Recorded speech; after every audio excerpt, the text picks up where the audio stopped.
दुनिया से जुड़ने में। नमस्कार, मैं हूं मनोज्ञा लोहीवाल। स्वागत है आपका। लेकिन आज दिन है प्राणायाम करने का, तो ठीक है, डीप ब्रेथ इन। महर्षि अरविंद भी कहते थे हमारा पूरा जीवन योग है। ये रोज कर लीजिए, बाकी का पता नहीं, लेकिन शांति बहुत मिलती है और मैं तो करती हूँ। मैं आपको ये बताऊं कि मैं योग भले ही रेगुलर ना करूं, भले ही मैं सारे आसन रेगुलर ना करूं, लेकिन बहुत सारे ऐसे आसन हैं जैसे वज्रासन है या फिर मेरा फेवरेट तो शवासन है। जब सारा दिन आप काम करके थक जाइए तो आप शवासन में लेट जाइए। निद्रासन, यूँ तो पसंद सबको सिंहासन होता है, देखिए मजाक अपनी जगह है, लेकिन मैं आपको ये बताऊं कि जब आप योग करते हैं, ख़ास तौर से जब आप प्राणायाम करते हैं, भ्रामरी करते हैं। भ्रामरी मेरा फेवरेट है। उसका कारण ये है कि भ्रामरी आपका फोकस मल्टीप्लाई कर देता है। वो जो ओम उच्चारण के साथ आपके अंदर शांति आती है ना, वो किसी को दिखाने के लिए नहीं होती है। और मैं आपसे सबसे निवेदन करती हूँ कि आप कृपया अगर योग करें तो अपने लिए करें, किसी को दिखाने के लिए ना करें। किसी एक दिन को ज़रूरी होता है मनाना, क्यों? क्योंकि जैसे दीपावली है तो हम पूजन करते हैं गणेश लक्ष्मी जी का, या फिर रक्षाबंधन है तो वो भाइयों के लिए एक दिन होता है। ठीक उसी तरह से अब अगर इंटरनेशनल योगा डे है तो उसके लिए उसका फ़ायदा ये है कि पूरा विश्व हमें उसके अपने ही स्थापत्य के लिए स्टैम्प देता है, हमें ये विश्वास दिलाता है कि हम जो कर रहे हैं, हम जो 5000 वर्षों से करते आ रहे हैं, उसको पूरा विश्व मान रहा है। मैं इस समय विक्टोरिया मेमोरियल पर हूँ। सबसे खूबसूरत इमारत है ये कोलकाता की, लेकिन इसकी विशेषता ये नहीं है कि ये सबसे खूबसूरत इमारत है। इसकी विशेषता ये भी है कि ये 100 से ज़्यादा वर्षों का इतिहास अपने अंदर समेटे हुए हैं।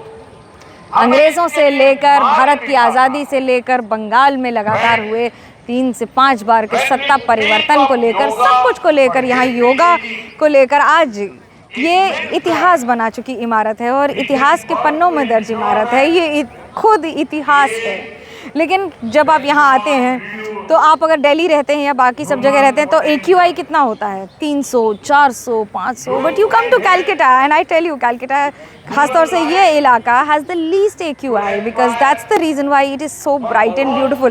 This entire area is called the lungs of Kolkata and that's the beauty of it कि जब आप यहाँ पे आते हैं। और मैं अब तो खैर कोलकाता मेरी जन्मभूमि, कर्मभूमि सब कुछ रही है, लेकिन अब आना जाना लगा रहता है तो वो एक बड़ा खूबसूरत, जब देखिए मैं क्या बोलूँ, मैं ऐसा लगता है जैसे मेरा दिल ज़्यादा तेज़ धड़कने लगता है कोलकाता आकर। तो एनर्जी लेवल आप कह लीजिए, लंग्स कह लीजिए, हार्ट कह लीजिए, सब कुछ बेहतर फील होने लगता है। आपको भी फील होगा ना जब आप घर आएंगे, तो मेरे लिए घर वापसी है। पर योगा के साथ आज यहाँ पर सेलिब्रेट करना, विक्टोरिया में मैं कई बार आई हूँ, लेकिन आज यहाँ पर आना एक अपना अनुभव होता है ना। उस इमारत को जिसने आपसे 100 बार देखा हो, जिसने आपको 100 बार देखा हो, और जब आप उसे एक बार इस अंदाज में देखते हैं तो लगता है कुछ अलग है। आपको योगा के बारे में सबसे अच्छा क्या लगता है? आपको सबसे अच्छा योगासन कौन सा लगता है? क्यों लगता है? क्या आप योगा करते हैं? नहीं करते हैं तो क्यों नहीं करते हैं? मुझे बताइएगा ज़रूर। और अगर आप मैंने इस पर DM भी करिएगा मुझे कि आप क्या सोचते हैं। इंतज़ार रहेगा। तब तक के लिए प्राणायाम जारी रखिएगा।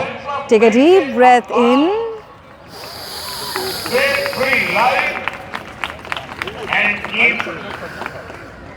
and help to keep lifestyle disease away. Thank you so much. Stay tuned to Manogya Lohiwal.